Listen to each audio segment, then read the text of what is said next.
we are going to practice listening for individual sounds in words, okay?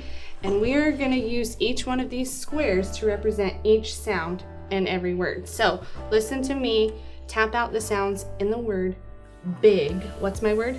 Big. So I've got the word big. B, I, g, big. My first sound b, middle, I, last sound g. Each one represents its own sound, okay? So now we're gonna practice changing some of these sounds in our word, okay? If I want to change wig to fig, what do I want to change, Zanaya? I want to change Good. to